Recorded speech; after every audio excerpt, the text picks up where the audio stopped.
Thanks very much for joining us. Let's talk a little bit about some of the important issues facing the city of Boston with the president of the Boston City Council, Ruth C. Louijean. Madam President, welcome. Good morning. So great to be here. Ooh, your hands are cold. I know. It's winter in Boston. Well, you came straight here on Yes. the day we were taping from a meeting with constituents in Allston. What was the number one thing on their minds? The number one thing was housing. It's the number one thing everywhere we go. This is the second year that my office is doing COCO with the counselor, and this year it's COCO with the council president, and it was a great turnout in Allston, members of the Allston and Brighton community, but everywhere. We had one in Charlestown. We're going to be in Roxbury and Dorchester next week.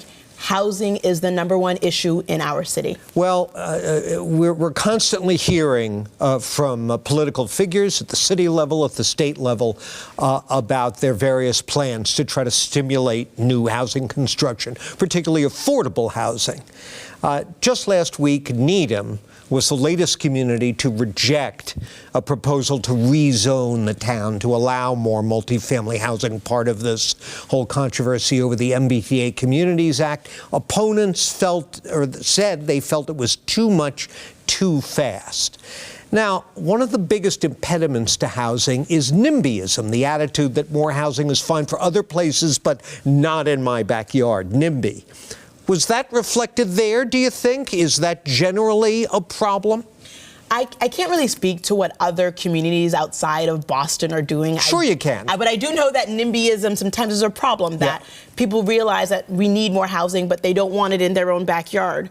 What I always try to say whenever I'm at a community meeting or speaking to constituents, or I understand that you have reservations, that you have concerns maybe about the height or the number of units or the number of parking spots, but what can we say yes to? Where's our yes? How can we find a collective yes where we realize that every neighborhood has a responsibility to really help us with our housing crisis? And what can we say yes to? How can we get to yes together? That means, how do we make everyone maybe 70% happy or 50% happy? That should be the goal. I will say that we don't have enough housing. We don't have enough housing in the city of Boston compared to what's been happening around the Commonwealth. Boston has been building disproportionately more housing than other places in our Commonwealth. So we have been doing the work. We just need to do it more. We need more affordable housing, and we need to do it quicker. Well, one technique that's been used in Boston in recent years is requiring developers of multi-unit projects to have a certain percentage of quote-unquote affordable units within the project. If I recall correctly, you were one elected official who was pushing to make that percentage higher. And yet it seems that that's one piece of a financial puzzle that prompts a lot of developers to say, you know what, this is just too much. No, I'm not going to go ahead with this project. How do you get from that no to the yes you want to hear? Yeah, so it has to be a balance. We want to make sure that we are building affordable housing. Before, we had a 13% inclusionary development policy.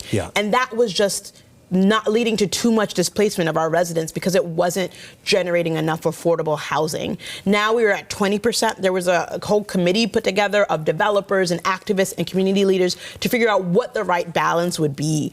And they landed at 20% with this creative idea of 17% being through normal lottery and 3% set aside for BHA housing voucher holders. So that's guaranteed people who are able to come in, who have a voucher, who are able to be placed on these properties. And that's not stunting development? Well, we're watching, but there are a lot of developers who can build at 20%. I think what we've seen at the last few years is the labor cost, is financing issues, and so we are actually trying to respond as a city. Yesterday on the Boston City Council, we passed the Accelerator Fund, which is going to help with last mile bridge funding for a lot of these projects that are almost ready to start, but just need that last mile of funding.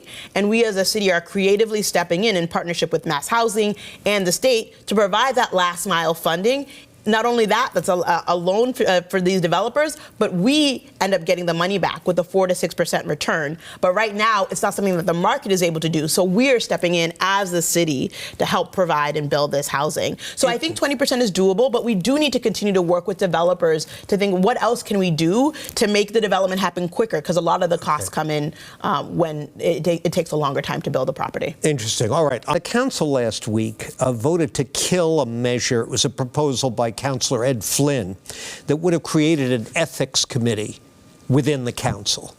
And of course, there's been a string in the last few years of ethical issues involving city councilors.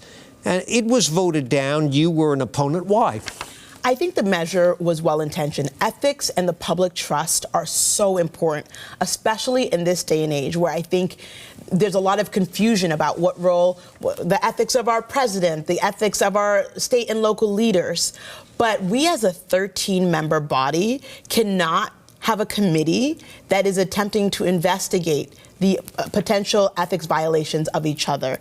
It just lays the groundwork for way too much politicization in a small body. Look, in my previous life as a lawyer, I worked on an ethics investigation, and I still don't feel comfortable sitting among my colleagues and determining what is an ethics violation.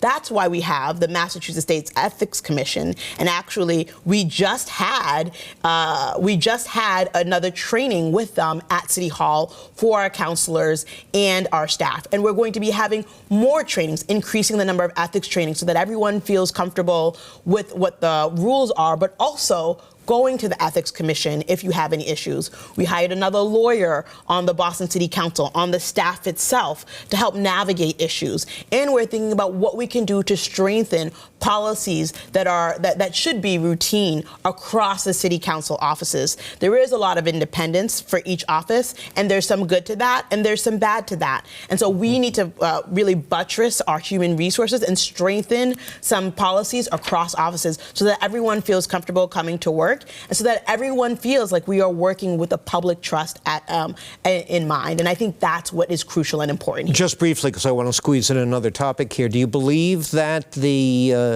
public trust is in tough shape in the city? Do you hear it from your constituents? I think we are in a difficult place nationally and locally when it comes to making sure people want us talking about fixing the potholes, making sure that our schools are better, making sure that we are dealing with the issues of rodents in all of our neighborhoods. They want us focusing on the issues. I think when I came here last year and we talked about what my goals are, I was like, I want this to be a boring city council where people know us for doing the work. And I think hopefully residents see that, because that's what my number one priority is. And I know all of my colleagues, from Councilor Braden to Councilor Clara Zapata to Councilor Orell, that is our priority together as a council. Well, I don't want to wrap up this interview. We've got less than a minute left, but I don't want to wrap it up without acknowledging that Monday is Dr. Martin Luther King's, the national holiday celebrating his birthday. His birthday was actually last week. And it coincides with the inauguration of Donald Trump for his second term. What does the coincidence of those events say to you about the state of race? That the path towards justice and progress that we all deserve, regardless of race, is not always linear. That we sometimes will take steps back. But that doesn't mean that we should cower in fear. It just means that we need to do the work of facing the problem head on.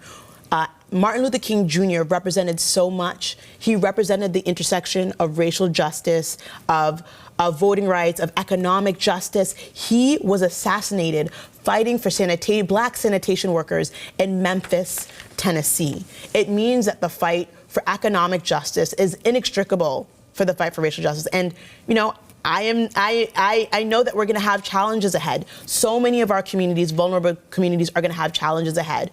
But if we are really looking, Martin Luther King Jr. was 39 years old when he died. 39 years old. And there's no way that you accomplish all of that without some level of fear. But there is a tremendous amount of courage knowing that when we work collectively together on behalf of all of our residents, from Mattapan, Hyde Park to Charlestown and East Boston, that we will progress as a city regardless of what's happening nationally, and that we need to look out for each other and for all of our neighbors. It's important not to sanitize Dr. King because he cared about everyone and he cared about that intersection of economic and racial justice, and that's the work that we try to do on the Boston City Council. Councilor, thank you. Thank you so much for having me. It's always good to see you. Come back again soon. Happy Dr. King weekend. Same to you. And thank you very